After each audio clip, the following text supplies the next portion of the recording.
Recently, my friend told me that I'm his most anxious friend. His most anxious friend. Out of everybody he is friends with, I'm the most. And he told me this at a large gathering of friends. I looked around. I'm the most anxious out of all of these people. And then he clarified, after I asked a bunch of questions, that I'm his most anxious close friend. Which implies, of course, that this is the maximum amount of anxiety that he could possibly tolerate. This right here. The top. The ceiling. Can you tell I've always been an anxious person? An overthinker with an active imagination? When I was a kid, I was acutely aware that I could die at any moment. After fire safety day at school, I lay awake at night waiting for the moment I'd begin to smell smoke. Did you know smoke could be just as dangerous as fire? Because I did. When the monthly tornado test siren went off, I was sure that this would be the time when an actual tornado hit, right when everybody wasn't paying attention, you know? I think of every possible way I could drown in 3 inches of water. And did you know that's all that takes to drown a small child? Because I did, as a small child. But that all paled in comparison to the moment I learned about carbon monoxide. I was 7. A teacher referenced it casually to a whole class of 7-year-olds. It's a colorless, odorless, tasteless gas that can kill you before you even realize you breathed it in. I came home and I spent the whole night going on about the silent killer and how it could be in the air right now and we might all die. I sounded like a promo for a local news segment. My mom said the same thing. She said every time I worried about something, Julie, you're fine. And I pretended to be reassured but kept on panicking on my own quietly. A week later, my grandparents had carbon monoxide in their house. Yeah, in their house. A week later, what are the odds of that? They were fine, but I assumed this meant that carbon monoxide was extremely common. I mean, I had evidence, proof. The incident also inspired my parents to buy a carbon monoxide detector for the house, this clunky white brick that plugged into the wall. They put it in the doorway to their bedroom and I loved it. It displayed a comforting digital red 0 to show us that we were safe from the invisible monster that could take our lives without even a whisper. I loved that I could secretly check this little meter and be told that everything was okay without anyone else knowing. I used to feel like I was the only person in the world who was anxious about stuff, but as an adult, I learned that if I make jokes about it, people find them relatable. And thus, anxiety became my brand. I'm a worrier, it's quirky. And I can share that with you in a curated way that makes me seem normal, maybe even charming. And initially that felt really nice. All these people associate me with my anxiety and they still want to talk to me. Like, wow, maybe it isn't so bad. So I embraced it. It made me feel less alone in the world. Once we got the carbon monoxide detector, it didn't make me any less anxious because then it felt like if we needed a special detector for it, it must be dangerous and imminent. This thing was like Chekhov's gun to me. Now that we had it, I knew at some point it had to go off. Checking it once a day turned into checking it every time I walked past, turned into sneaking into my parents' room and checking it multiple times a night. I never quite believed that the number actually said 0, so I'd stare at it, squinting until I was totally sure. And then I'd walk away and be convinced I'd read it wrong. I'd think it said 8 instead of 0. So I'd have to go back and check again, and then I'd starting to wonder if I had a brain tumor, and blurred vision was a symptom of that, so I'd squint harder to convince myself that my vision was okay.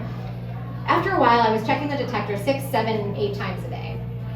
Somehow through this whole thing, nobody thought to tell me much of anything about carbon monoxide poisoning. For example, it has symptoms and degrees of severity. You don't just necessarily drop dead in the middle of dinner like a car wash windsock. To be totally honest, I don't know if learning that sometimes people see ghosts in their house for months before learning they have carbon monoxide poisoning would have been comforting at that age. But I do know that I didn't hear those stories until much later. Instead, one day, out of nowhere, I was delivered to a therapist.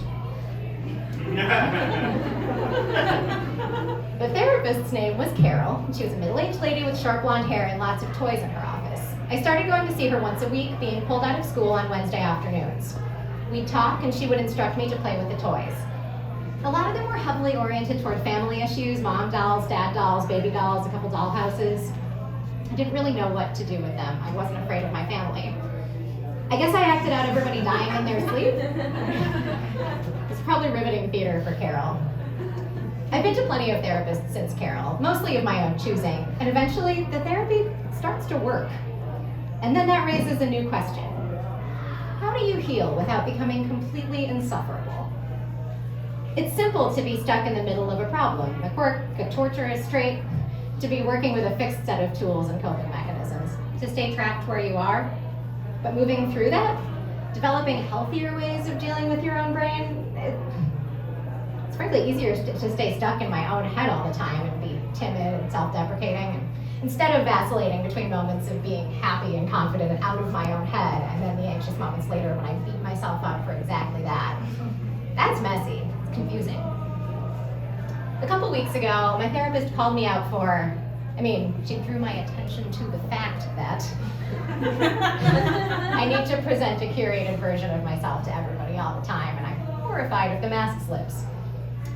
I present being seen as the most anxious friend, but I think every essay I've ever read at this show has been about that anxiety. Someone correct me if I'm wrong. And why is that? Because it's easy to talk about. I don't have to be vulnerable, actually.